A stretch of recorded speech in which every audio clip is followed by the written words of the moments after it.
Bismillahirrahmanirrahim.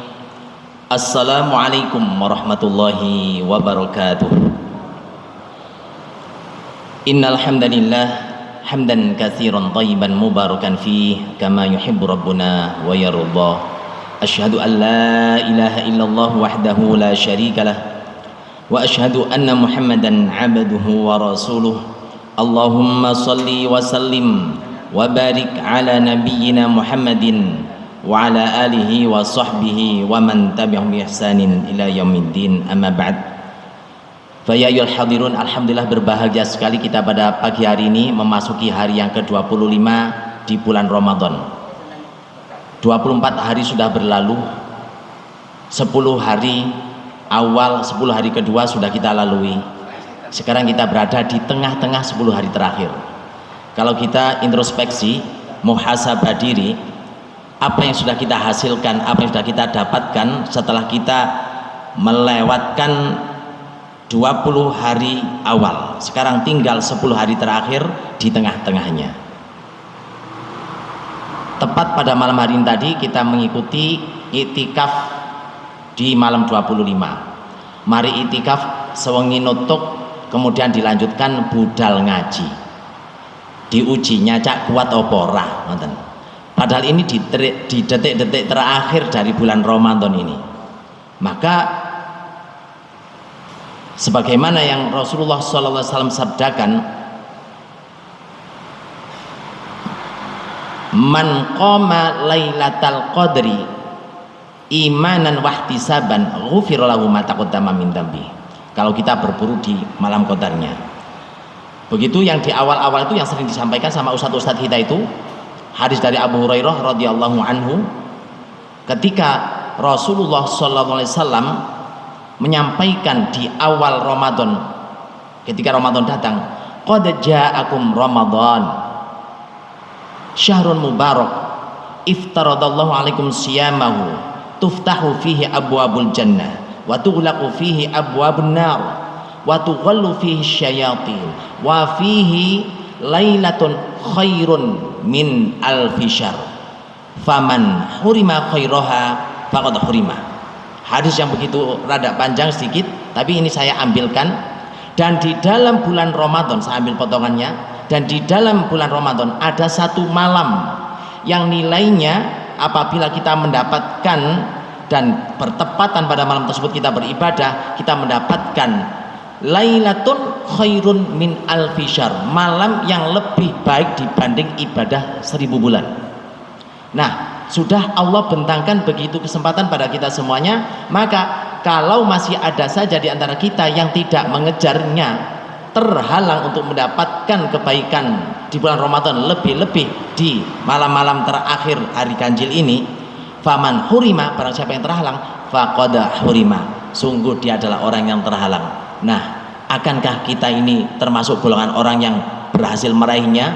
Karena Lailatul Qadar itu kita tidak tahu kapan turunnya, apakah di malam 21, 23, 25, 27 atau 29. Karena kita tidak tahu, yo ayo dirataniai ben bengi kita keluar, ya, berbengi. Sebagaimana riwayat Aisyah radhiyallahu anha, adalah Rasulullah SAW idza dakhalal ashrul awakhir min Ramadan, apabila beliau sudah memasuki 10 hari terakhir di bulan Ramadan, ahyal lailahu, dihidupkan suasana malamnya.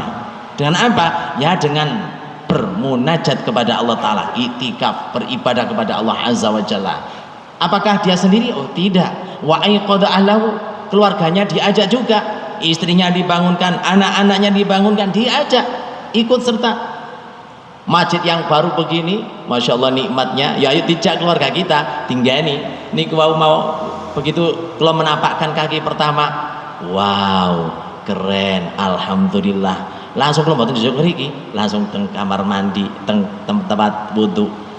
Begitu saya menikmatinya. Masjid kok ingin nikmati, kok ingin api, ya harus ditempati orang-orang pilihan, orang-orang yang terbaik di sini.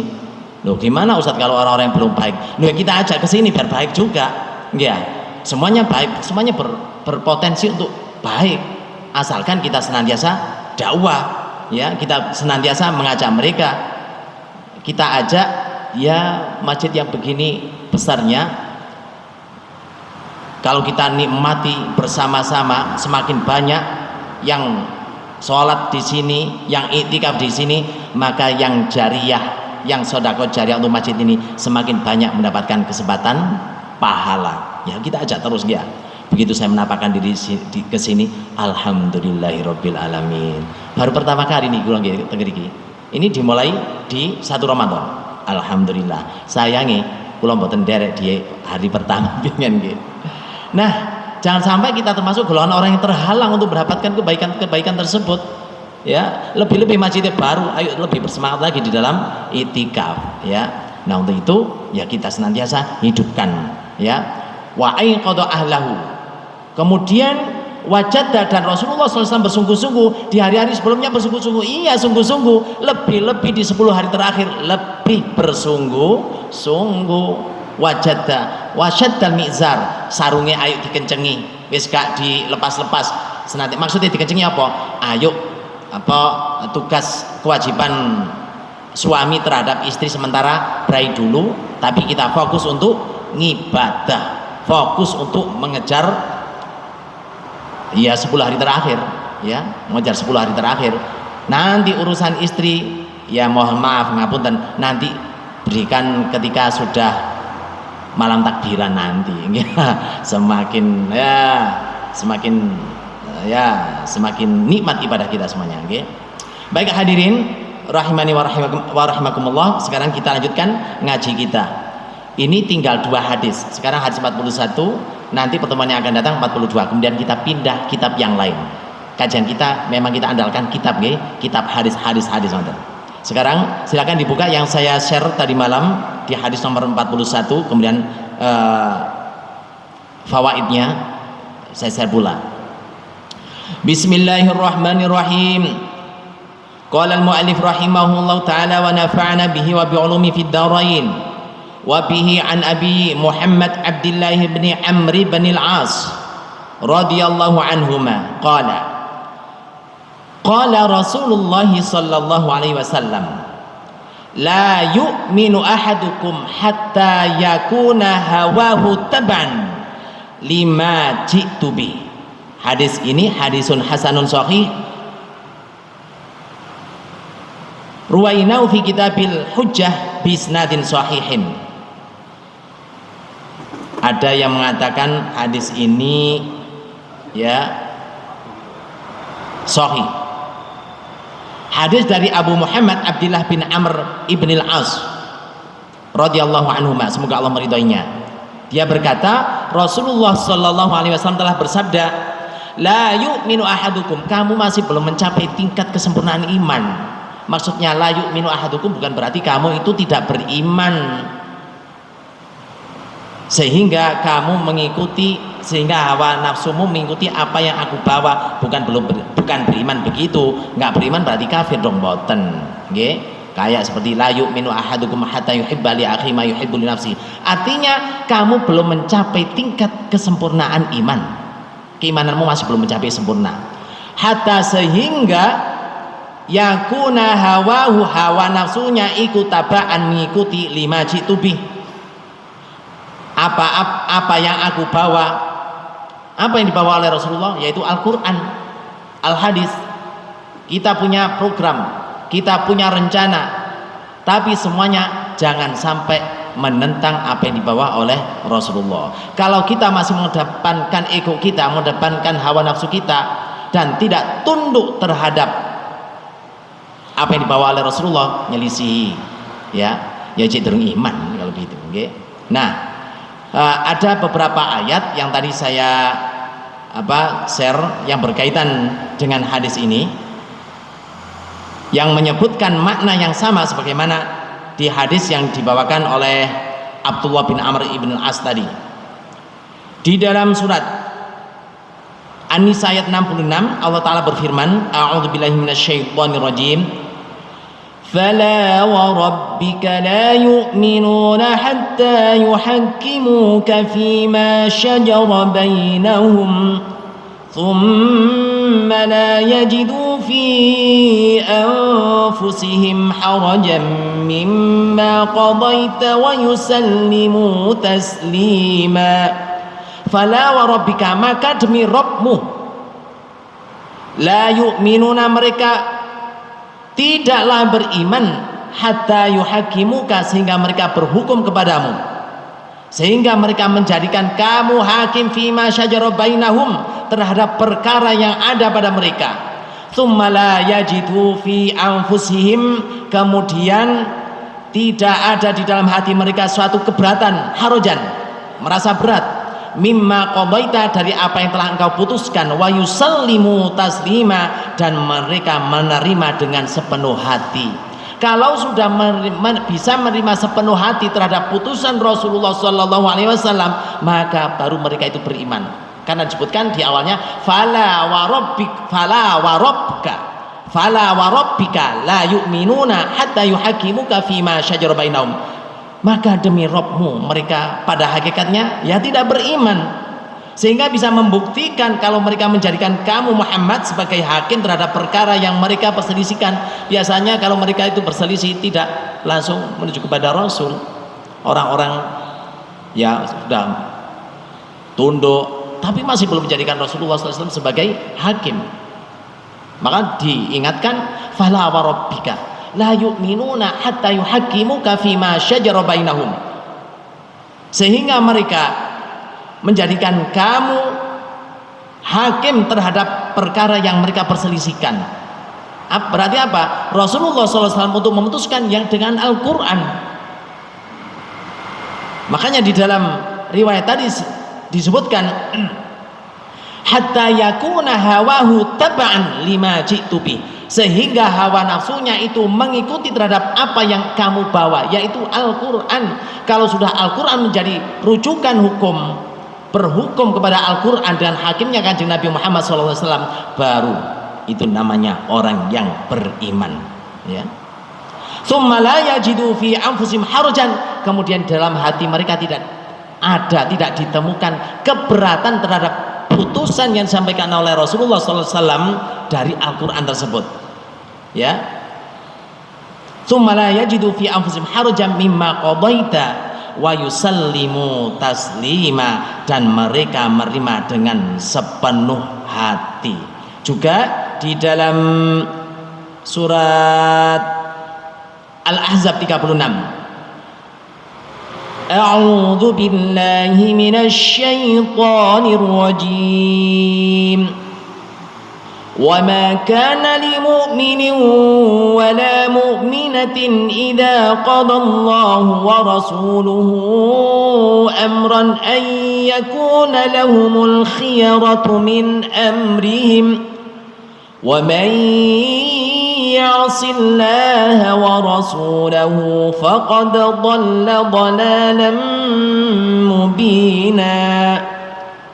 Wa ma kana lil mu'minin wa la mu'minatin idza qadallahu wa rasuluhu amran ayyakuna lahumul khiyaratu min amrihim, dan tidaklah patut bagi mukmin lanang mukmin wadon apabila Allah dan Rasulnya sudah menetapkan satu perkara, idza qadallahu wa rasuluhu amran ayyakuna lahumul khiyaratu min amrihim, kemudian mereka ada pilihan yang lain, gak nganut Al-Quran, gak nganut Al-Hadis, gak nganut Allah, gak nganut Rasul, karena ada undang-undang atau ada aturan-aturan yang lain, ya, akan ada bagi mereka pilihan yang lain. Maksudnya ada mengambil putusan yang lain, gak nganut putusan dari Al-Quran, gak nganut dari Al-Hadis, ya. Wa may ya'sillaha wa rasulahu, dan barang siapa yang nulayani Allah Ta'ala dan utusannya, dan barang siapa yang mendurhakai Allah dan Rasulnya, faqad dhalla, maka sungguh dia itu telah tersesat, dhalalan mubinan, dengan sesat yang nyata. Nah, untuk itu hadirin serta pemirsa semuanya, kalau kita sudah menjadikan Al-Quran yang telah dibawa oleh Rasulullah SAW, kita jadikan hujjah, kita jadikan hukum dalam kehidupan kita, barulah kita dinamakan orang yang beriman. kita pasrah ya dengan apa yang telah Allah putuskan. Tapi berat, ya berat. Lawang kita itu hidup bukan di negara Islam, kita hidup ada di negara Pancasila. Ya kita tidak bisa semuanya, belum bisa, bukan berarti tidak bisa. Akan tapi belum bisa. Artinya apa? Kita masih punya azam kuat untuk berhukum dengan Al-Qur'an. Berhukum dengan Al-Qur'an. Walaupun belum sepenuhnya mampu kita laksanakan. Yo kita akui begitu. Nah, andai kan sekarang kita laksanakan sebagaimana yang Rasulullah SAW bawa, maling, oh ya dipotong tangani, apalagi koruptor, ya dipotong kabeh. Lu andai kan itu sudah kita laksanakan, ya wakai sing buntung kabeh, ya, iya. Nah, kita masih belum mampu, kita masih belum mampu. Nah, disebutkan kita diingatkan oleh Allah Ta'ala, wa ma kana lil mu'mini wala mu'minatin. Sudah nggak ada alasan lagi. Tidaklah patut bagi mukmin laki-laki dan mukmin perempuan, idza qadallahu wa rasuluhu amron, apabila Allah dan Rasulnya sudah memutuskan satu perkara, satu urusan, ya sing ngene hukumnya begini. Dadakno duwe pilihan yang lain. Wis nek aku gak nganut, aku golek ndek dasar iki, maka disebutkan wa maka lil mu'mini wala mu'minatin idza qadallahu wa rasuluhu amran ay yakuna lahumul khiyarah. Maka disebutkan di akhir ayatnya ya, wa may ya'sillaha, maksudnya ya'sillaha adalah durakani ya ayat-ayat Allah. Wa may ya'sillah, barang siapa yang bermaksiat, barang siapa yang berdurhaka kepada Allah Ta'ala, gak gelem nganut dengan aturan Allah Ta'ala, wa rasulahu, dan gak gelem nganut Kanjeng Nabi, ya, faqad dhalla, maka sungguh dia itu tersesat dengan sesat yang nyata, nyoto temen sesatnya. Artinya orang sesat itu gak nganut Kanjeng Nabi, gak nganut Allah, gak nganut Rasul, gak nganut Allah, gak nganut Rasul. Bukan berarti lekati gak podo pendapatnya sampai aku, karena kita merasa paling benar, orang yang gak sama dengan kita maka kita anggap sesat. Bukan itu. Orang sesat adalah orang yang tidak manut datang Allah dan Kanjeng Nabi, ya. Maka ya ini ayat ini ya senada dengan hadis yang disampaikan oleh Rasulullah. Loh, itu kan ucapan Rasul nggih, tapi wa ma yantiqu anil hawa in huwa illa wahyu yuha. Yang disampaikan oleh Rasulullah memang itu adalah hadis disandarkan kepada kaulnya Kanjeng Nabi, tapi wa ma yantiqu anil hawa yang disampaikan itu bukan dari hawa nafsunya Kanjeng Nabi. In huwa, akan tapi yang disampaikan itu adalah wahyu yang telah diterima oleh Kanjeng Nabi kemudian disampaikan, ya. Kemudian kalau kita mengacu di bab ini tadi, saya coba menukil dari apa yang disampaikan oleh Ibnu Rajab rahimahullahu taala. Beliau menyampaikan Al-Qur'an telah menjelaskan, Allah telah mencela siapa saja yang membenci apa yang telah Allah cintai, atau Allah mencintai apa yang Allah, atau dia barang siapa saja yang mencintai apa yang Allah benci. Ini menunjukkan ayat tadi yang menjelaskan bahwa Allah telah mencela siapa saja yang membenci apa yang Allah cintai.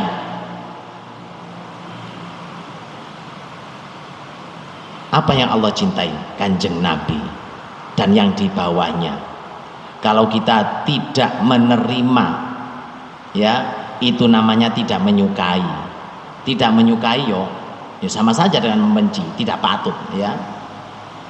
Dan itu telah dicela oleh Allah Ta'ala. Allah telah mencela siapa saja yang membenci apa yang Allah cintai, atau Allah mencela kepada orang yang mencintai apa yang Allah benci. Sesuatu yang diharamkan oleh Allah Ta'ala, sesuatu yang dibenci oleh Allah Ta'ala, apalagi yang diharamkan, malah dicintai, ya, malah dijadikan produk hukum. Na'udzubillah min dzalik, ya. Itu semuanya dibenci oleh Allah Ta'ala. Dalam penjelasan Ibnu Rajab mengenai ayat wa ma kana lil mu'mini wala mu'minatin idza qadallahu wa rasuluhu amran ay yakuna lahumul khiyaratu min amrihim, sampai dengan fala wa rabbika la yu'minuna hatta yuhakimuka fima syajara bainahum, ya, di dalam surat An-Nisa 65 dan surat Al-Ahzab 36 tadi. Nah, dalam ayat tersebut disebutkan apa yang dimaksudkan oleh Ibnu Rajab rahimahullah taala, dzalika bi annahum karihu ma anzalallah. Yang demikian itu disebabkan mereka benci kepada apa yang diturunkan oleh Allah taala. Kenapa? Sebab gak cocok ambek karepe. Ya. Nganut ambek Al-Qur'an malah kita semuanya tidak bisa hidup bebas. Loh, ini Al-Qur'an ini adalah hudal linnas, di samping hudal lil muttaqin, sebagai petunjuk agar kita semuanya selamat, ya, sebagai hidayah. Karena dianggap menghalang-halangi keinginannya, maka dianggap Al-Qur'an itu sebagai penghambat, ya. Naudzubillah min dzalik, ya. Maka disebutkan di dalam surat Muhammad ayat 9 ini, dzalika bi annahum, yang demikian itu bi'annahum, karena mereka karihu, benci, ma anzalallah, terhadap apa yang Allah turunkan berupa Al-Quran, fa ahbata a'malahum, maka Allah menghapuskan pahala-pahala amalan mereka.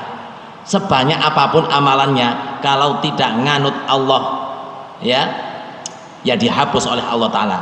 Ya, kalau ada orang yang benci terhadap apa yang Allah turunkan, maksudnya benci itu nggak manut, nggak taat kepada Al-Quran, ya, maka Allah hapus amalan-amalan mereka. Itu surat Muhammad ayat 9. Juga disebutkan dalam surat yang sama, dzalika bi annahum muttaba'u ma askhatallah wa karihu ridwanahu fa ahbata amalahum. Yang demikian itu adalah karena sesungguhnya mereka mengikuti apa yang menimbulkan kemurkaan Allah Ta'ala. Sesuatu yang dimurkai oleh Allah Ta'ala malah dihidup-hidupkan. Apa itu?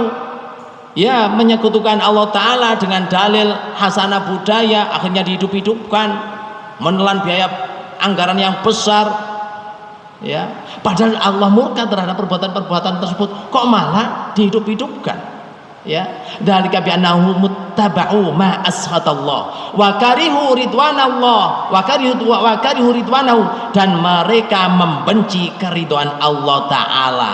Orang-orang yang mengikuti tali Allah Ta'ala, agama Allah Ta'ala, lurus dan mengikuti Al-Quran, nek ade ana wong sing lurus, maka dicap sebagai orang yang radikal kah, orang yang macem-macem lah. Itu bentuk kebencian terhadap ridwanallah, ya. Nah, terus bagaimana kalau kita dibenci? Ya nggak usah khawatir, ya, nggak apa dibenci orang yang dimurkai oleh Allah Ta'ala. Yang penting kita dicintai oleh Allah Ta'ala. Nah, urusannya itu kita ya mencari ridho Allah Ta'ala, mencari yang diridhoi oleh Allah Ta'ala. Bagaimana? Ya, kita boleh memiliki keinginan, contohnya cinta kepada keluarga, cinta kepada harta, cinta kepada kedudukan, tapi ojo ngantek ngalano cinta kita kepada Allah dan Rasul. Kalau kita itu cinta kepada Allah itu, ya, kalau di dalam surat At-Taubah 24 itu yang sudah saya share juga, At-Taubah 24. A'udzu billahi minasy syaithanir rajim. Qul in kana aba'ukum wa abna'ukum wa ikhwanukum wa azwajukum wa 'ashiratukum wa amwalun iqtaraftumuha wa tijaratun takhshawna kasadaha wa masakin tardawnaha ahabba ilaykum min Allah wa rasulihi wa jihadin fi sabilihi fatarabbasu hatta ya'ti Allah bi amrihi wallahu la yahdil qaumal fasiqin. Katakanlah Muhammad, in kana abaukum, jika adalah bapak-bapakmu, wa abnaukum, dan anak-anak kalian, wa ikhwanukum, dan saudara-saudara kalian, wa azwajukum, dan istri-istri kalian, wa ashiratukum, dan keluarga kalian, wa amwalun iqtaraftumuha, dan harta benda yang engkau dan kekayaan yang kamu usahakan, wa amwalun iqtaraftumuha wa tijaratun takhshawna kasadaha, dan perniagaan yang engkau takutkan kerugiannya, wa masakinu tardaunaha, dan tempat tinggal yang engkau mencintainya, semuanya itu ahabba, lebih dicintai, ilaikum, oleh kalian, daripada minallahi, daripada cintamu kepada Allah Ta'ala wa rasulih, dan cintamu kepada Rasulnya, wa jihadi fisabilih, dan cinta kalian kepada jihad di jalan Allah Ta'ala, maka fatarabbasu, tunggu saja, hatta ya'ti Allah bi amri, sehingga Allah menurunkan urusannya. Urusan Allah Ta'ala apa? Mencabut semua yang kamu cintai. Saking cintai sampai mengalahkan cintanya kepada Allah, Rasul, dan jihad di jalan Allah Ta'ala. Kita boleh cinta? Ya boleh, akan tapi jangan sampai mengalahkan cinta kita kepada Allah, Rasul, dan jihad di jalan Allah Ta'ala. Ya, kenapa? Karena harta, kita butuh harta, butuh untuk perjuangan dakwah kita. Tanpa harta, lah sampean bangun masjid sampean gede ini apa cukup duit 10 miliar? Nggih mboten cukup. Nggih, makanya kita bersungguh-sungguh cari. Boleh kita cinta keluarga? Enggak, karena dengan keluarga maka kita beribadah semakin semangat. Disitulah kita menyampaikan amar ma'ruf nahi mungkar, ya. Akan tetapi jangan sampai kita terlena sehingga kita akhirnya lebih mencintai keluarga, lebih mencintai harta, sampai tadi wong sing kedonyan, naudzubillah min dzalik. Dan orang zuhud itu bukan berarti gak seneng harta, bukan begitu. Wis apa gak nyambut gawe, dia sudah zuhud wis nrimo, ngoten. Orang zuhud itu tahu di mana tempat-tempat harta kita, ya kan? Lah nek gawe alasan ngono lah gak iso bangun masjid kita.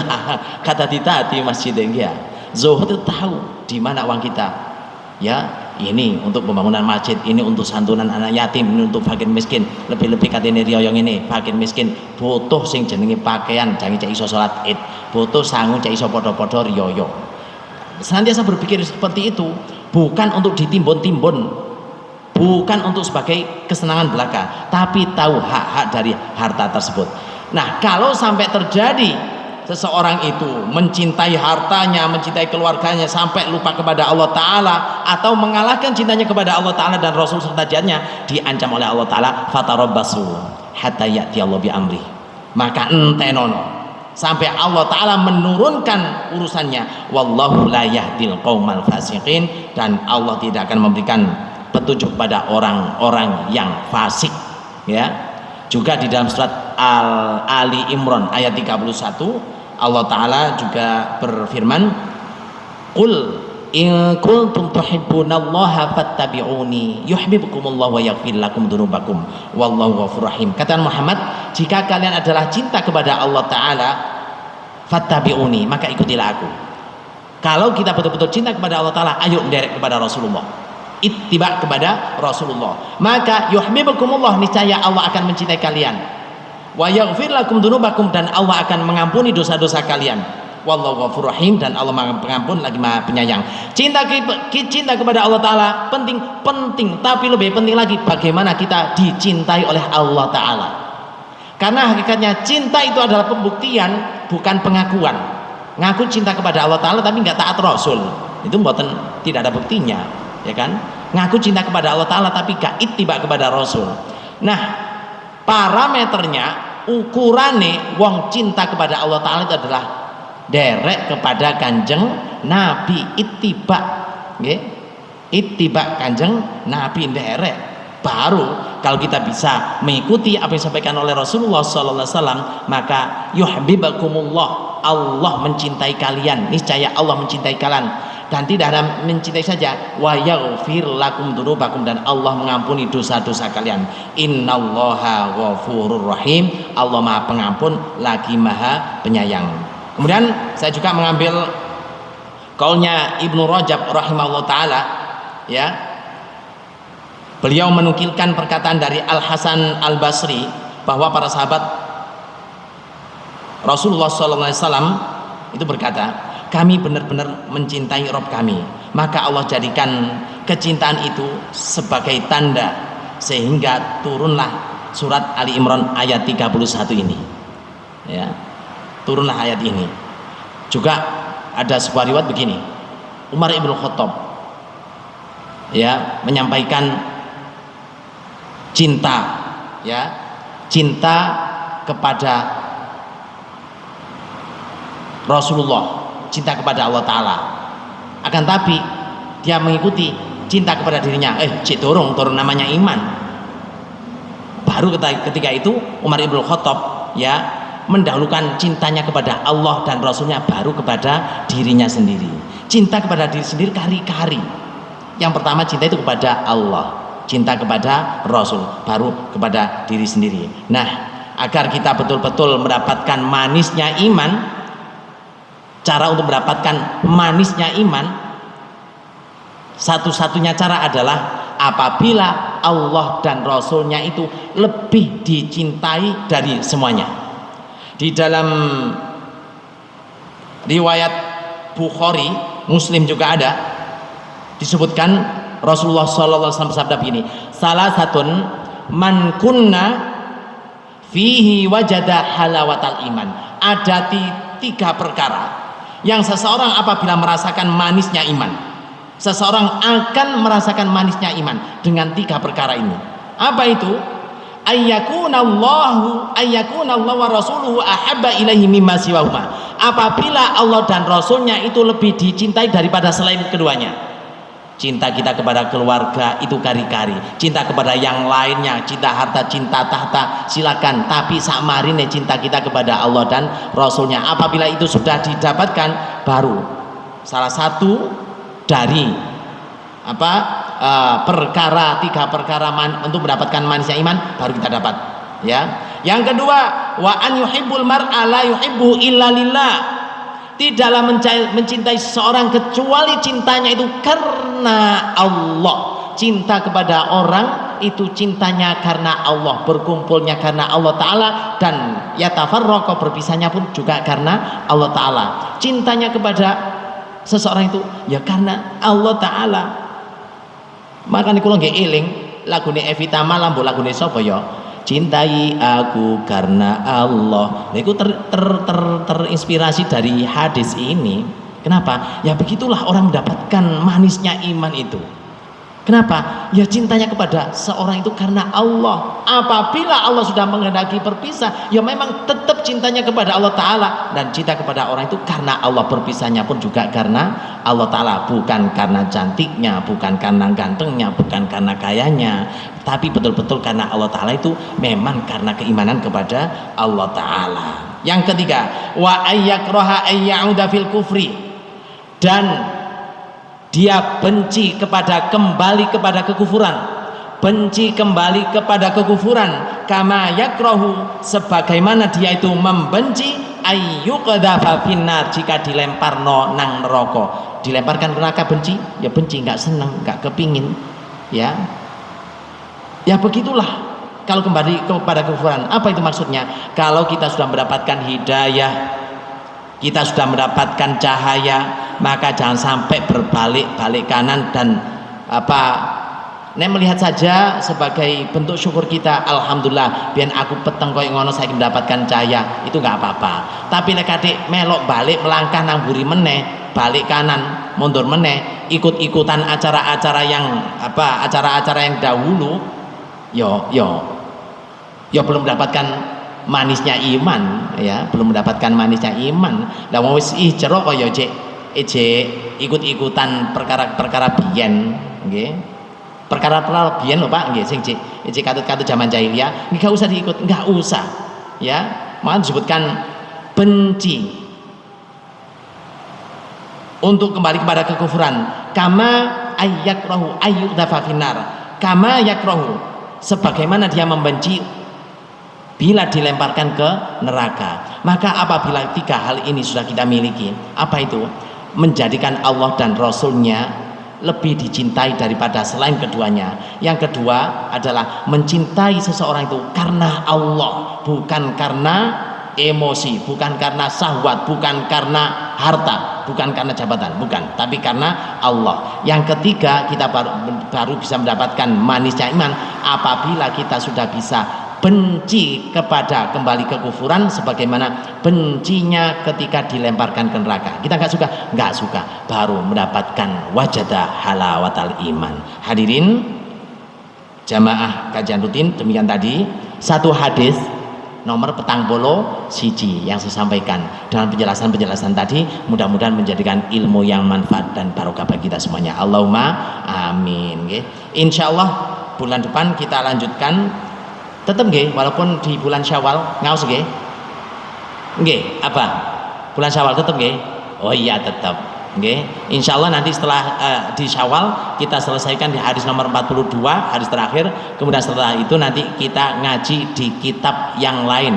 Tetap ya, kajian bersama saya itu kajian hadis. Mudah-mudahan Allah meridhoi dari apa yang kita usahakan ini, dan mudah-mudahan puasa kita, sholat kita, qiyam kita semuanya diterima oleh Allah Azza wa Jalla, ibadah-ibadah sunnah kita semuanya diterima oleh Allah Azza wa Jalla, dan mudah-mudahan kita termasuk golongan orang-orang yang muttaqin, dan kelak kita semuanya dimasukkan di dalam surga Allah Ta'ala bersama orang-orang yang kita cintai dan bersama Rasulullah Sallallahu Alaihi Wasallam. Allahumma amin. Innallaha wa malaikatahu yusholluna 'alan nabi ya ayyuhalladzina amanu shollu 'alaihi wa sallimu taslima. Allahumma sholli 'ala Muhammad wa 'ala ali Muhammad walhamdulillahirabbil alamin. Allahumma ighfir lil muslimina wal muslimat wal mu'minina wal mu'minat al ahya'i minhum wal amwat.